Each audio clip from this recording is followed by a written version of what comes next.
नमस्कार, स्वागत है आप सभी का स्मिता हिंदी क्लासेस में। आज हम पढ़ने वाले हैं राखी का मूल्य हरिकृष्ण प्रेमी का, जो कि BNU BBA फर्स्ट सेमेस्टर का है। लेखक परिचय जानते हैं। हरिकृष्ण प्रेमी जी का जन्म 27 अक्टूबर 1907 ईस्वी में गुना में हुआ था। इनके पिता श्री बाल मुकुंद एक राष्ट्रभक्त व्यक्ति थे, इसीलिए प्रेमी जी की बचपन से ही राष्ट्रवादी विचारधारा से प्रभावित रहे। अपने इंटरमीडिएट तक की शिक्षा प्राप्त की और सविनय अवज्ञा आंदोलन में भाग लेने के कारण इनको ब्यावरा से गिरफ्तार कर 6 महीने की कैद तथा 200 रुपये की जुर्माने की सजा दी गई थी। 1942 ईस्वी के भारत छोड़ो आंदोलन में भी इन्होंने सक्रिय भूमिका का निर्वाह किया तथा अंग्रेजी सरकार के विरुद्ध गुप्त रूप से साहित्य छापा था। 1942 ईस्वी से 1945 ईस्वी तक इनको नज़रबंद रखा गया था।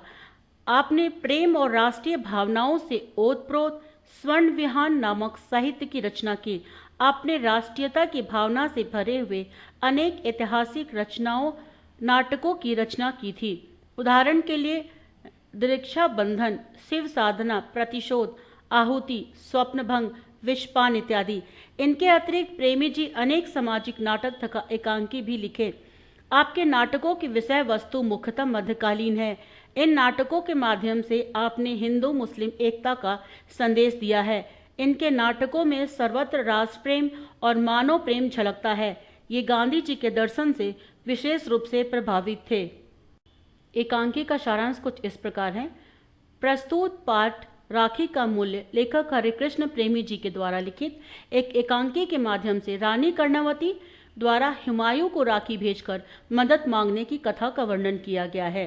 तत्पश्चात हुमायूं भी राखी मिलने पर शत्रुता भूलकर चित्तौड़ की रक्षा के लिए सेनाएं भेजकर राखी का मान रखते हैं। प्रस्तुत एकांकी में 8 किरदार या पात्र हैं, जिनके नाम हैं रानी कर्णावती, बाघ सिंह, जवाहरी बाई, हुमायूं, तातर खां, हिंदू बेग, सिपाही और दूत। प्रस्तुत एकांकी के पहले दृश्य के अनुसार स्थान चित्तौड़ का होता है तथा महारानी कर्णावती, जवाहरी बाई और बाघ सिंह बैठे हुए आपस में बातचीत कर रहे होते हैं। जब महारानी कर्णावती बाघ सिंह को संबोधित करते हुए युद्ध का हाल पूछती है तो जवाब में बाघ सिंह बोलता है कि राजपूत तो वीरता से लड़ रहे हैं, किंतु एक और तो हमारी संख्या बहुत ही कम है, दूसरे शत्रुओं का तोप खाना तो आग उगलता जा रहा है, उनका मुकाबला तलवारों से तो हो ही नहीं सकता। लगता है कि हमारी मौत निश्चित है, हम हंसते हंसते मरेंगे और बहुतों को मारकर। पर दुख यह है कि मरकर भी मेवाड़ की मान नहीं कर पाएंगे। इसके पश्चात जवाब में महारानी कर्णावती बोलती है, रक्षा नहीं कर पा रहे हैं, इस समय मेरे स्वामी नहीं है, वरना उनके रहते मेवाड़ की ओर आंख उठाने का किसी में साहस नहीं होता। मैं हुमायूं को राखी भेजूंगी। महारानी की बात सुनकर जब जवाहरी बाई ने प्रतिक्रिया जाहिर की कि क्या आप एक मुसलमान भाई को भाई बनाओगी, तब उत्तर में महारानी ने कहा, चौकती क्यों हो जवाहरी, मुसलमान भी इंसान हैं, उनकी भी बहनें होती हैं। क्या सिर्फ इसलिए कि वे ईश्वर को खुदा कहते हैं और मंदिर न जाकर मस्जिद जाते हैं, क्या हमें उनसे घृणा करनी चाहिए? तभी बाघ सिंह अपनी बात रखते हुए कहता है कि यह इतना आसान नहीं है। क्या हुमायूं पुराना बैर भूल सकेंगे? सिकरी के युद्ध के जख्मों का निशान क्या आसानी से मिटा सकेंगे? तत्पश्चात महारानी सकारात्मक प्रतिक्रिया देते हुए बोलती है, जो सारे घाव भर देगी हमारी राखी, वह शीतल दवा, यह वरदान है जो सारे वैर भाव को जलाकर भस्म कर देती है। राखी पाने के बाद कोई वैर विरोध याद नहीं रह जाता। महारानी कर्णावती भाईचारे और मनुष्यता पर विश्वास करके हुमायूं की परीक्षा लेने के मकसद से राखी और पत्र बाघ सिंह को सौंपते हुए कहती है कि लीजिए यह राखी और यह पत्र आज ही दूत के साथ बादशाह हुमायूं के पास भेजिए। इसी दौरान जवाहर बाई भी अपनी प्रतिक्रिया देते हुए कहती है कि अच्छी बात है, हम भी देखेंगे कि कौन कितने पानी में है। इसी बहाने उनकी मनुष्यता की परीक्षा हो जाएगी और यह भी प्रकट हो जाएगा कि एक राजपुताने की राखी में कितनी ताकत है। प्रस्तुत एकांकी के दृश्य के अनुसार बिहार में गंगा तट पर हुमायूं का फौजी डेरा है। अपने खास तंबू में हुमायूं, उसका सेनापति हिंदू बेग और तातार खां बैठे हुए हैं।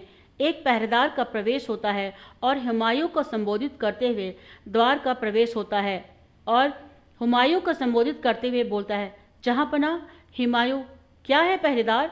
मेवाड़ से एक दूत आया है। हुमायूं मेवाड़ से आए दूत को बुलवा लेता है और उस दूत का अभिनंदन करते हुए उसके दिए पत्र को स्वीकारता है। तब उस पत्र को हुमायूं पढ़ता है तो कहीं न कहीं विचार मग्न हो जाता है। इतने में जब हिंदू बेग ने हुमायूं को संबोधित करते हुए पूछा कि क्या सपना देखने लगे हैं जहांपना? महारानी कर्णावती ने क्या जादू का पिटारा भेजा है? तो उसके जवाब में हुमायूं बोलता है, सचमुच हिंदू बेग, उन्होंने जादू का पिटारा ही भेजा है। चांद चमकाया है भाई, बनाया है मेरे सुने आसमान में उन्होंने मुझे राखी भेजी है। और अपने दूत से कहते हैं कि बहन कर्णावती से कहना, हुमायूं तुम्हारी माँ के पेट से पैदा नहीं हुआ तो क्या हुआ, वह तुम्हारे सगे भाई से बढ़कर है। कह देना मेवाड़ की इज्जत अब हमारी इज्जत है, जाओ। तातार खां और हिंदू बेग ने पुराने जख्म को कुरेद कर हुमायूं को खूब बहकाने की कोशिश की, पर उन्हें नाकामयाबी हाथ ही लगी। हुमायूं उस मोहब्बत रूपी राखी को पाकर अपनी खुशकिस्मती माना और बहादुर शाह से मेवाड़ की हिफाजत करने के लिए कूच करने के उद्देश्य से अपनी फौज की तैयारी का हुक्म सुना दिया। उसके साफ लफ्जों में यह कह दिया कि मैं दुनिया को बता देना चाहता हूँ कि हिंदू के रस्मों रिवाज मुसलमानों के लिए भी उतने ही प्यारे हैं। हम हर कीमत पर उनकी हिफाजत करेंगे। हुमायूं महारानी कर्णावती के द्वारा भेजी गई राखी को अपने हाथ में बांध लेता है और इस प्रकार ये यहाँ का पर कहानी का जो सारांश है वो खत्म होता है। आइए देखते हैं एक अंकीय प्रश्नोत्तर। मेवाड़ पर किसने हमला किया था? बहादुर शाह। कर्णावती को युद्ध का हाल कौन बता रहा था? बाघ सिंह। कर्णावती किसे भाई बनाना चाहती थी? हुमायूं। मुसलमान को भाई बनाने के विरोध में कौन था? जवाहरी बाई। कर्णावती भेंट को जादू का पिटारा किसने कहा? हिंदू बेग। कर्णावती कहाँ की रानी थी? मेवाड़ की। हुमायूं को राखी किसने भेजी? रानी कर्णावती। राखी को पाकर हुमायूं ने क्या निर्णय लिया? मेवाड़ की रक्षा करना। संदर्भ स्पष्टीकरण। अरे कौन हिंदू और मुसलमान? खुदा ने हम सबको सबसे पहले इंसान बनाया है। इस पाठ का संदर्भ। प्रस्तुत पंक्तियां हमारी हिंदी पाठ्यपुस्तक गद गरिमा के पाठ राखी का मूल्य नामक कहानी से ली गई है और जिसके लेखक हरे कृष्ण प्रेमी जी हैं। प्रसंग हुमायूं तातार खां से कह रहा है। व्याख्या। जब हुमायूं को रानी कर्णावती की राखी मिलती है तब हुमायूं बहुत खुश होता है, लेकिन वहीं पर हुमायूं का मित्र तातार खां को ये बात अच्छी नहीं लगती। वो आवाज उठाता है कि एक मुसलमान के ऊपर हिंदू को तरजीह दे रहे हो। जब हुमायूं भड़क जाता है कि खुदा ने नहीं बनाया हिंदू और मुसलमान, उसने तो सिर्फ इंसान बनाया है। वो कहता है कि हजारों सालों से इस पवित्र धागे ने कुर्बानियां करवाई है। यह तो आग में कूदने का न्योता मिला है। मैं दुनिया को ये बता देना चाहता हूँ कि हिंदुओं के रस्मों रिवाज हम मुसलमानों के लिए भी उतने ही प्यारे हैं। वो कहता है कि भूलो मत, हम सब एक ही परवरदिगार की औलाद है। टिप्पणी लिखें। कर्णावती और हुमायूं। पहला, कर्णावती। मेवाड़ की महारानी कर्णावती उदार प्रवृत्ति, समृद्ध विचारों और विवेकशीलता के गुणों से परिपूर्ण एक राजपूतानी महिला व वीर शासिका थी। उनके अंदर सभी धर्मों का आदर भाव निहित था।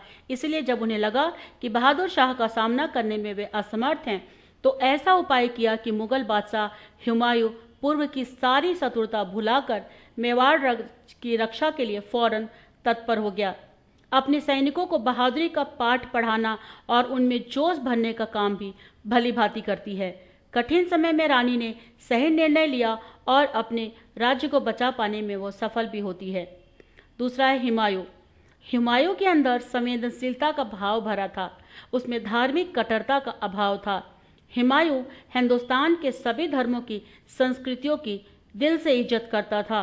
हुमायूं भाईचारे की भावना को साथ लेकर चलता।